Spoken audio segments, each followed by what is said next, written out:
Hello, ladies and gentle bears, or, well, gentlemen, and welcome to another of my DCS videos. I'm feeling it again creative tonight, so of course you might see me fail. That's bound to happen.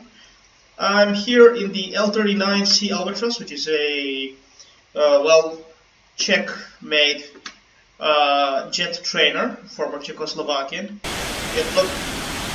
It looks like that. It's a two-seat trainer, and it's one of the DCS modules that supports actually multi-crew. So basically, I could have one of you guys strapped in the back, praying for your life. Yes, I want you to pray for your life. No, I'm joking. Going for a flight. I'm actually using this flight to get accustomed to NDB navigation using the ADF radio.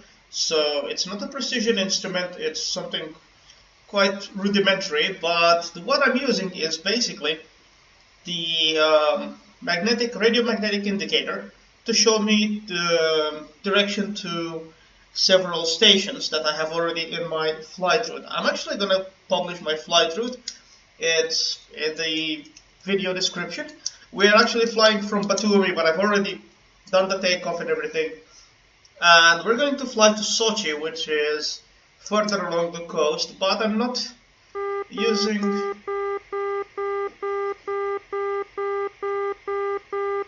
alright, so this is showing me that I've overflown the station, and since I'm already using the auto indicator for the NDB here, I'm just hoping it switches to the other one. Okay, now I change to the other. The RMI is gonna show me which way to go. So the station is called Pirveli. I don't know where it is. It's somewhere in Georgia. So don't ask me anything about these places. I know Batumi is a port on the Black Sea, and I've seen some pictures of it, but that's about it. Now we have to fly about 74 kilometers. So please stick up with me. I may not talk all the time, but if you want to know more about the L-39, of course, I can post a link in the description. I'm using very gentle inputs. We're here on a bit of a distant path, but the aircraft is mostly trimmed for stable flight, and we're going about 500 kilometers an hour. We're not flying very high. We're flying about 800 meters above the ground. So let's check our radar altimeter, which is about 700, well, give or take. The aircraft itself is actually very simple, but very easy to learn. It's quite stable. I mean, at least I like it. And while we're here, actually, we're in level flight. I'm going to show you how to tune in the ADF, since we are here. We have our ADF radio here, which is turned on. It shows me that I have full signal from the station I'm navigating towards. I'm going to set the next station, which is Sukhumi at 485. So we can do this outer dial to 485.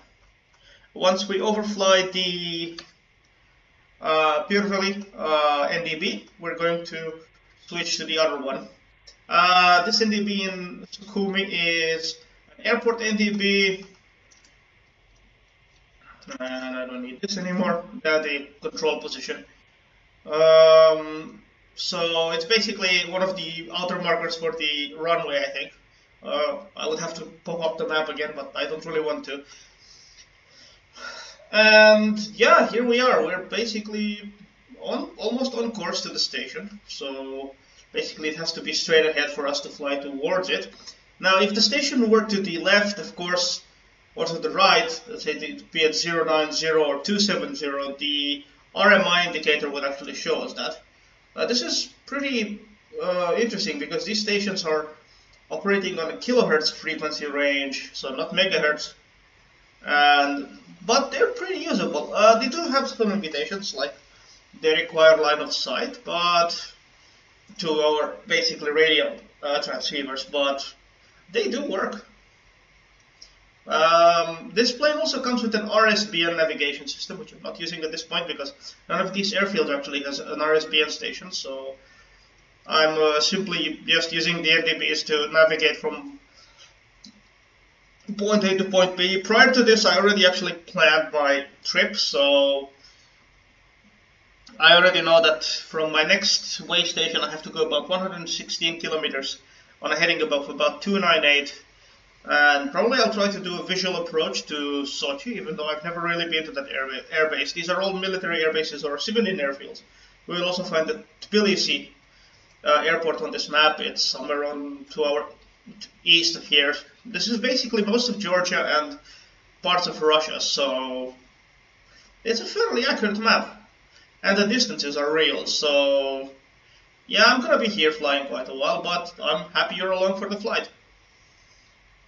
By the way, if you want to learn to fly jets, specifically Russian jets, the L-39, well, of course you might want to jump in something like the SU-27 or the MiG-21, but it has many common elements, so if you learn the L-39, or if you have somebody to teach you, hey, I mean, you can always call me, you know, tutoring's free for the ladies. You can always learn to fly on the L-39. It's actually an excellent jet trainer. I haven't flown it much before. I have had it for a while. I have a pretty large hangar of DCS add-ons, but the L-39 I think is actually a good choice for learning the basics of jet operation. It comes with two versions, the ZA and the C. Now I'm in the C version, so I have no weapons. If you see, I only have 2 auxiliary fuel wing tanks. And I have the wingtip tanks, of course, so I won't be running out of fuel anytime soon, but of course the plane will tell us if we are. And we are still heading there. I mean, I can show you the map. Let's click me here, we're somewhere there, and we're heading towards this station here. Well, it's Sukhumi, but I just wrote down on my map the nearest town to it.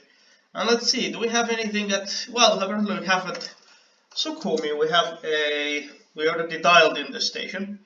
Gudauta doesn't have anything, and we're going a bit further. Let's kill the ruler, and we're going here.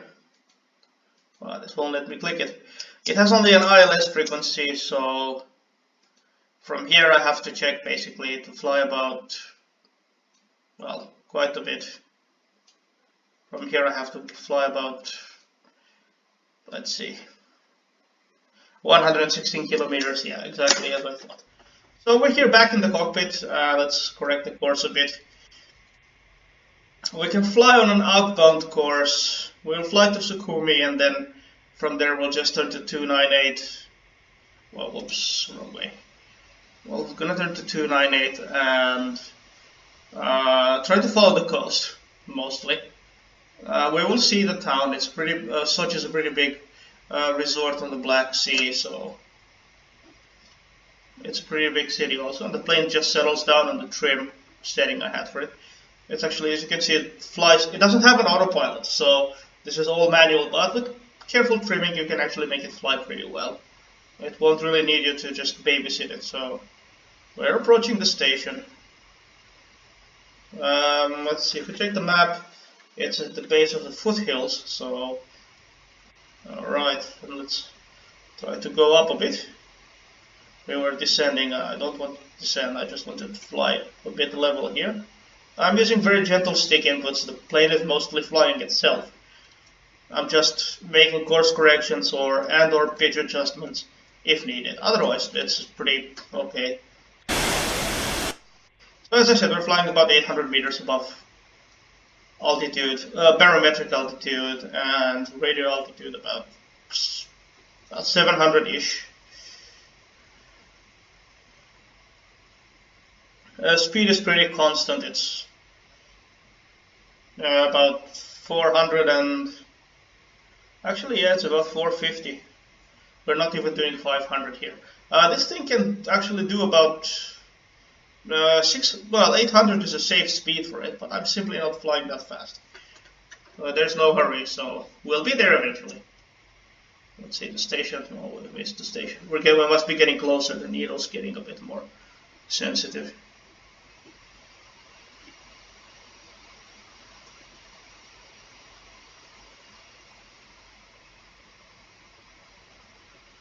Let's see. This is actually pretty beautiful landscapes. These are the Caucasus Mountains, and this is actually a training mission I made. If you want it, I could publish it as well. You can train either air-to-air refueling or navigation with several types of aircraft. It's only blue team, so you won't get the Sukhois. But I could take one for the red team as well, which can have also the L-39 available since it's an Eastern Bloc aircraft. There's the Hawk also available, but I don't have the Hawk. It's more of a Western style aircraft. I think it supports even VOR and ILS, but I have no really knowledge about the Hawk. Okay, there's the station.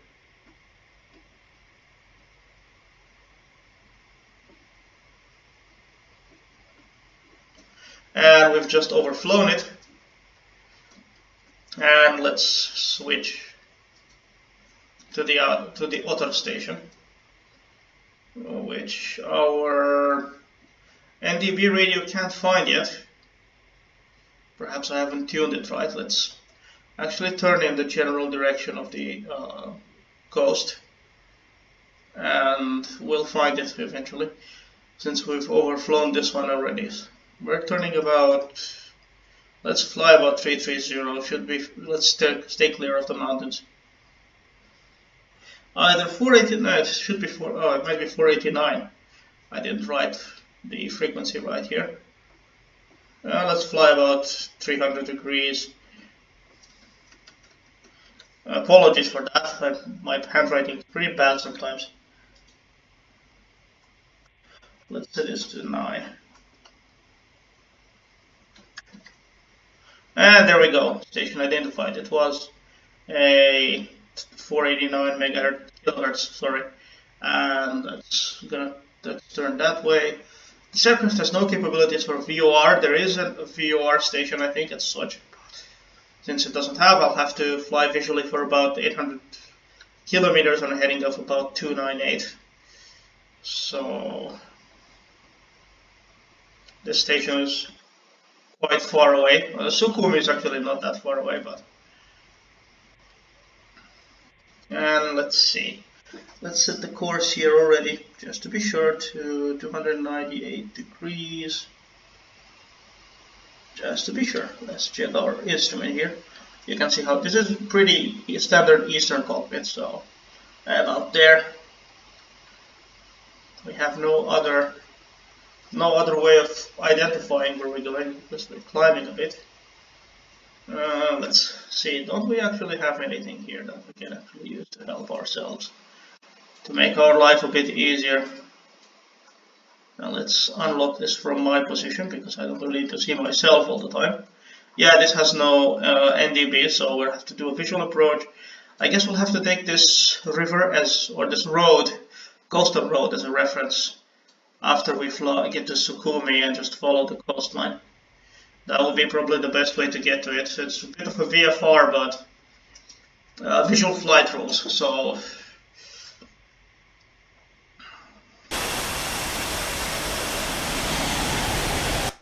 And it seems I forgot the lights on. Well, shame on me, huh?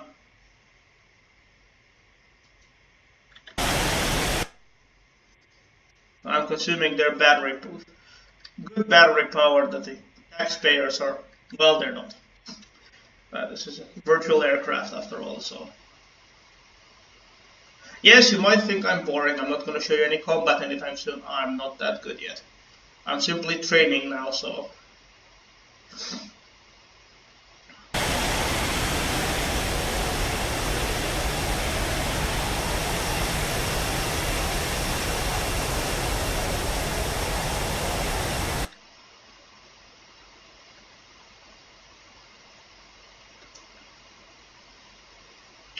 And we're approaching the station. We're about, well, getting onto it. We're gonna follow Okamira and then Sukhumi Babushara. I don't really know how to pronounce these names. I'm pretty bad with these, but.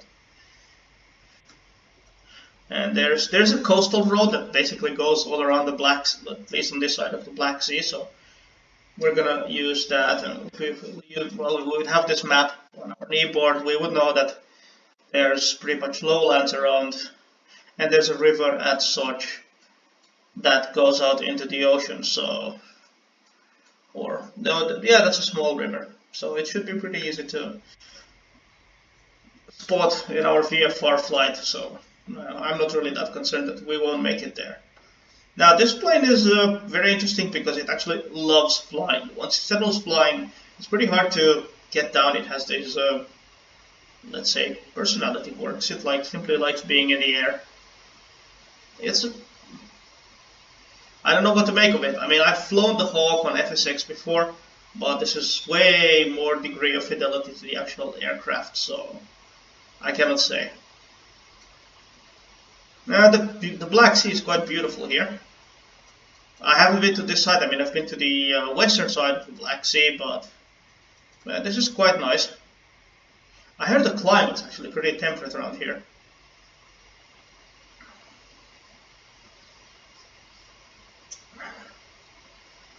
If we check our map, we are probably approaching the Sukhumi station.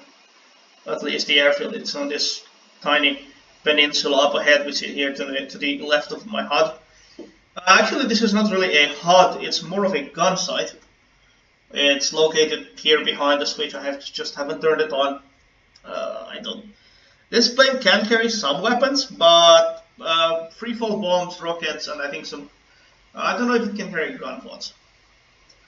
The ZA version of the L-39, however, can carry gun pods, air-to-air missiles, rockets, and free-fall bombs. So it's actually a light attack aircraft. It's not fast, but I mean it can be used in that regard. It has no radar, so only heat seekers. Alright, here we are approaching the station. The needle became more sensitive.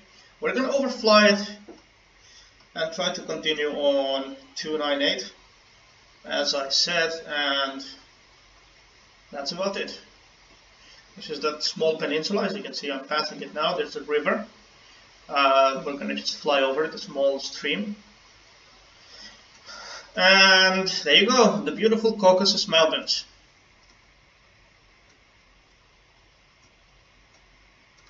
Yes, this is very boring. This is one of my endurance flights, so I'm actually going to try to coax more out of this plane. Let's check our fuel indications just to be sure. That's pressures, meters per second are fine. Okay, fuel's fine. We have about 600 kilos of fuel left. Okay, we're fine. And this is going to take us quite far with 600 kilos. I mean, it doesn't have really a big tank, but it has a pretty decent range for a training aircraft. The station C, if you can see here the indicators, we're just passing it now, but we don't care about it. We're simply going to fly forward. And if we check our map, Gudauta does not have any NDBs, neither does Sochi. So we're going to simply fly normally, visual on. We're going to maintain the heading actually.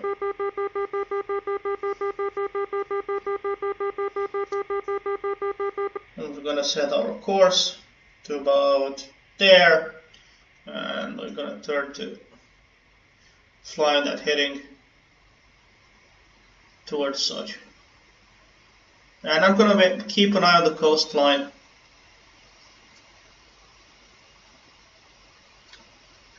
Yeah, if you can see it, well, you cannot see it here, but this coastal road. I'll make sure this basically stays in sight. So.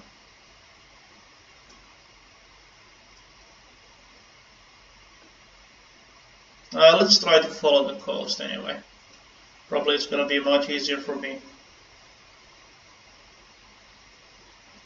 Since these airports do not have any sort of NDB stations. Or RSBN. If they had RSBN, I would be a very happy man, but, well, can't have everything.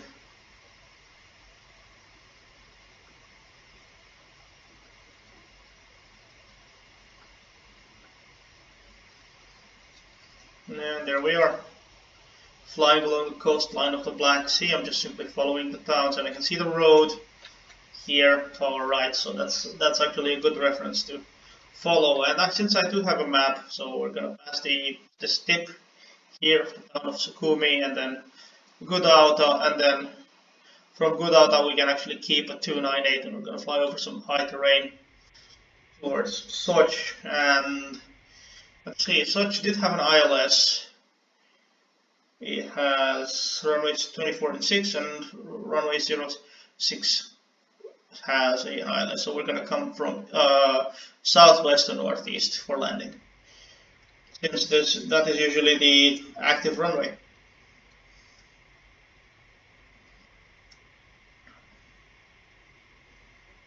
Also, we cannot really come from the northeast because we're going to come from the mountains, so it's a bit of a more difficult approach.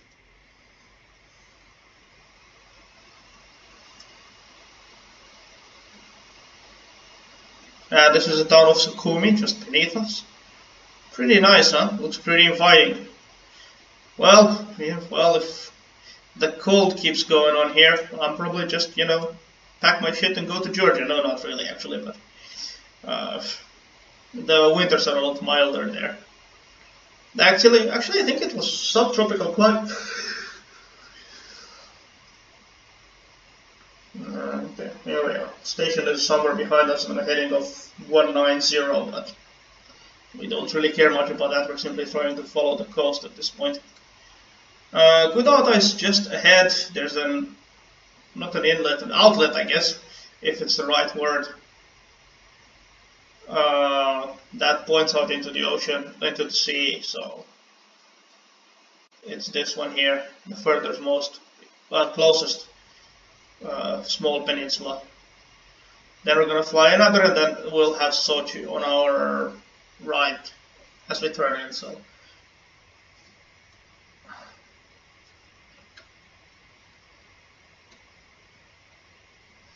also, this plane has one thing. You will probably, let's see if we land successfully. The flaps come out only at very, very low speeds. So we'll have to actually try to maintain trim for low airspeed and do our descent in. It has no automatic pilot landing or anything like that. It's all manual, so that's gonna be fun. And I would love to invite you all, if you want, if you play DCS and you have your own favorite modules. Of course, I mean, I'm not gonna mess with an A10 or anything of that ilk, but in these trainers, the Hawk or the C101 or the L-39, please post your videos. Please post your video responses. Feel free to tell me what mistakes I made. I'm not an expert pilot, so I'm using this aircraft simply to practice. Has good visibility. I mean, it's a pretty large cockpit, so instruments are simple, but I mean, you get the job done. Why not? We're going to overpass the Gudauta airfield. Technically, if we had an ATC here, we would have to request permission to pass through their airspace, but we do not. So we're just gonna, happily fly on forward into the sunset and sing and dance and capture little unicorns and make them into flying horns or whatever. I'm simply rambling here. I'm actually quite tired. I had a long day at work. This is my way to unwind. This relaxation flight.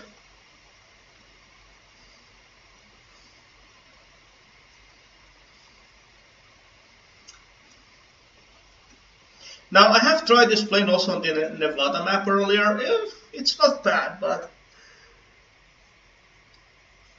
I tried the CA version, so there we go. There's the small peninsula where Gudauta is. There's also an airfield there. You can see it about to my 1 o'clock position. And there's the furthermost peninsula. We're just going to follow the coast. Since this is pure VFR at this point, since I have no more navigational aids, so I'm flying not blind. Luckily, it's perfect weather. Of course, I cheated and I said perfect weather, so I can actually do these kind of flights. But with no navigational aids, actually, I would probably not do this in bad weather. I know this plane can actually handle bad weather. I mean, it has RSBN. RSBN is a lot like the Western VOR, which probably most of you know. If you play DCS, you're probably watching this. So it also comes with a distance measuring equipment component, so you're not really left blind. But it mostly basically functions the same as good old VOR. It has radios, you can intercept, but the indicators are a little different. I'll actually do one RSBN flight at some point and at least explain it from my point of view. I'm not, again, an expert, but it should be fairly easy to use. This was just NDB, so. And we're approaching the second peninsula. I'm going to show you through the flight, basically approaching this spot. And from there, where there's no other defining landmarks except this small river going to the sea, so we need to keep a lookout for that. We're still about what, 1,000 meters at this point, so 3,000 feet, close to 3,000 feet, or 3,300 feet actually. So we're there. We're about 900 and something meters.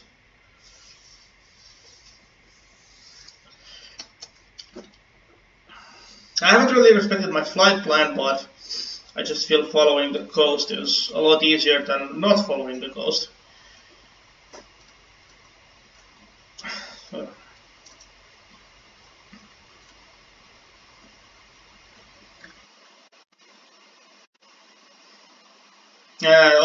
Here you can see there's a KC-135 on this map.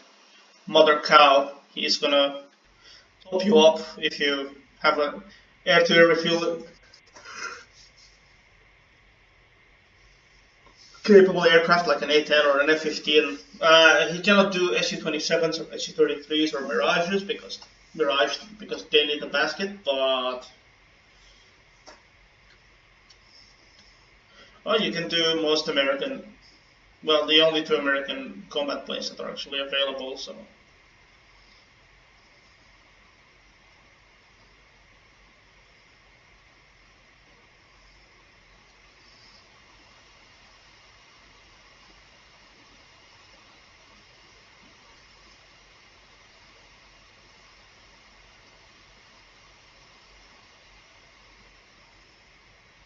Simply following the coast, that's why I'm turning.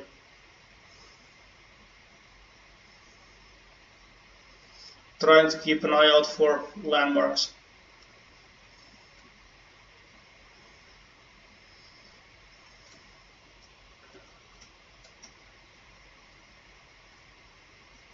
Well, there's the coastal road.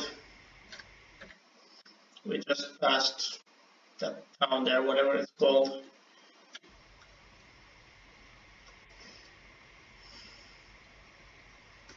See, the coastal road goes a bit inland here. Let's do a small turn and carefully turn without climbing too much. There's a small river. We should be able to see the airfield actually from quite a distance away when we get close to Sochi. So.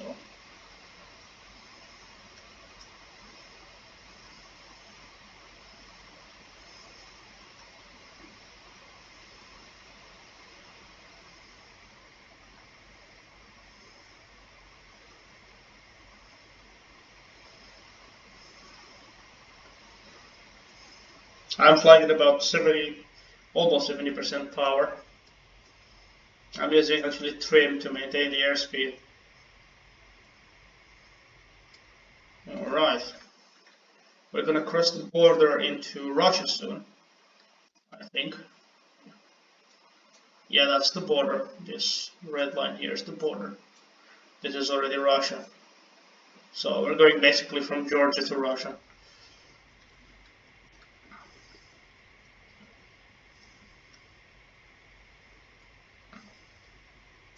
Fuel quantity looks okay.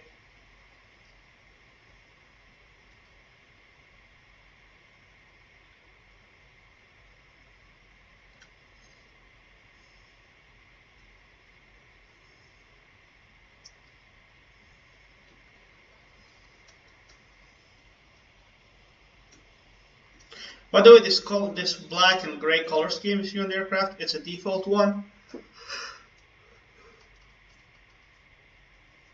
You can just find it in DCS if you want to use it for your aircraft. I mean, it comes with several default skins, so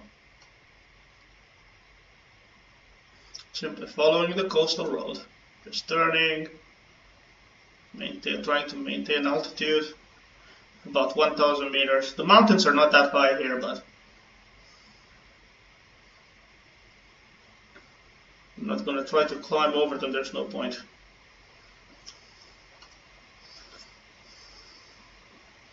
Unless I wanted to do the northeast to southwest approach to Sochi, but I don't want to, so.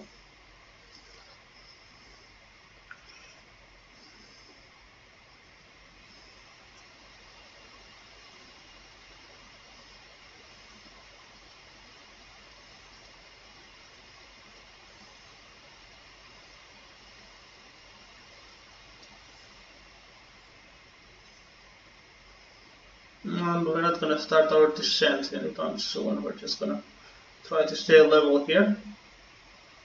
There's the coastal road. Well, that was a bit of a bummer on my end. The plane will just settle itself. We're going about 900 meters now. Now let's see where we are. Alright, we're starting our approach into Sochi, so we're going to start cutting power the engines and start descending. Okay, that's about 10 meters per second. Speed is about constant, but we're gonna bleed off. We're gonna try to do a military overhead pattern over the airfield, and let's look for that small river. Okay, that's one.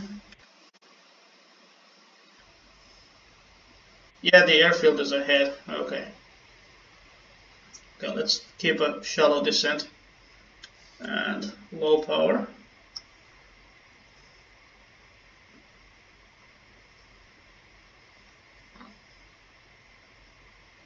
There's the airfield. You can see the VASI lights, I think, to my right currently. We can do the pattern, or we can simply fly straight in. Let's gonna trim up a bit. Not very much though. So we can maintain the good airspeed. There we go, we're cutting off power. I need to get to about, let's see if I can deploy the flaps already for the approach. Flaps position 1, not yet, we're too fast. This thing wants to fly all the time, as I told you. It's very keen on doing what it was built for, flying. I've never landed an L-39 before, so this is a milestone for me, I guess. You guys are going to witness it. Alright, let's try to keep it steady here. Let's give it a bit more power. Tiny bit. We were descending a bit too fast. We're at 300 meters. That's about 1,000 feet. There's the airfield, 300 kilometers an hour. Let's see, flaps 1? Nope. I can see he's not very, the plane's not very cooperative at this point. We're still too fast. We should be touching down at about 200 to 300 kilometers an hour. There we go. Let's fly straight in. We're going to bleed off some airspeed here. And yeah, I'm not really looking where I'm going. I've never landed also at this airfield before, so it's quite new for me. Flaps 1. Gear down.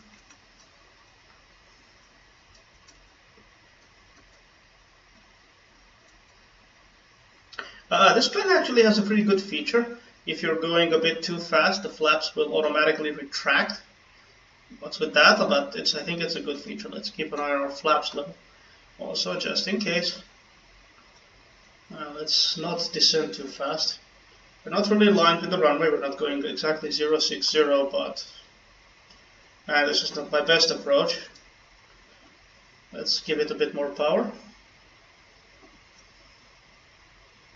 so you maintain a good, decent profile.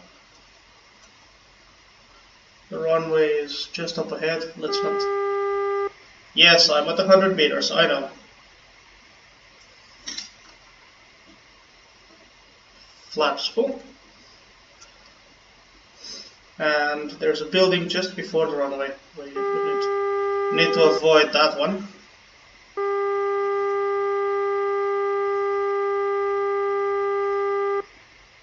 Yes, I know.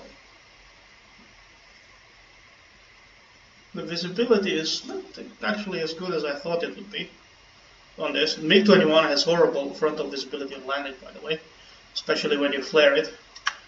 Power to idle, let's flare it slightly, and it just sets down on the runway. Just let it set down.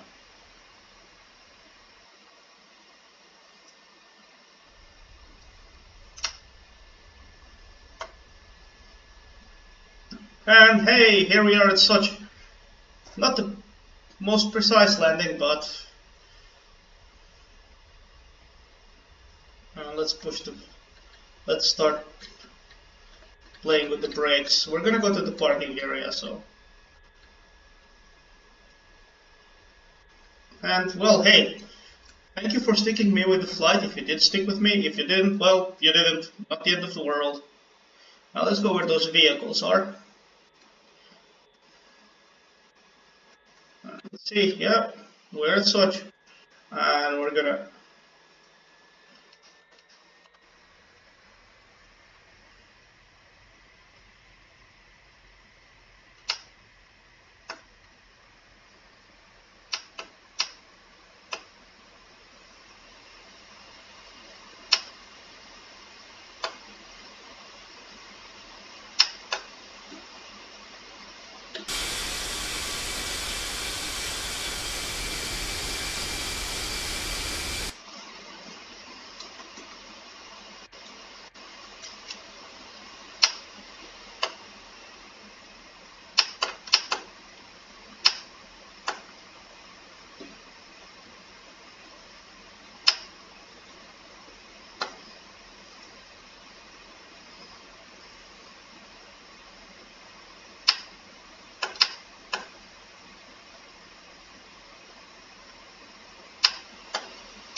This is telling me we're at a dangerous altitude. I know we're at a dangerous altitude, but we're on the ground, I mean.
And here we are. Now we're gonna actually unseal the canopy, open it up, and there's the infernal noise of the engine. We're gonna turn off the air conditioning, turn off the ADF radio. We're gonna do the fuel cutoff. See, the systems are actually warning me that there's stuff going on, and we're gonna start turning the systems off one by one until we have just the battery left. You can see the instruments are shutting themselves down. There's no more generator power, just the batteries left. Radio controls off, flight recorders off, pitot heat switches will go off when the battery's down, and there we go. Well, first of all, thanks for sticking with me from my flight, almost from Kobuleti to Sochi, but I took off from Batumi in Georgia. So thank you for staying with me and putting up with me being in the L-39. The back cockpit currently doesn't open, but regardless, I hope you enjoyed the flight. And if you have comments, questions, then if you want to tell me to, grow a brain and get a real job or a real hobby, sure, feel free to do that as well. Regardless, thank you all very much for watching, and I hope to see you in my next video. Goodbye, and have a nice night, day, or whatever it is, wherever you are. Goodbye.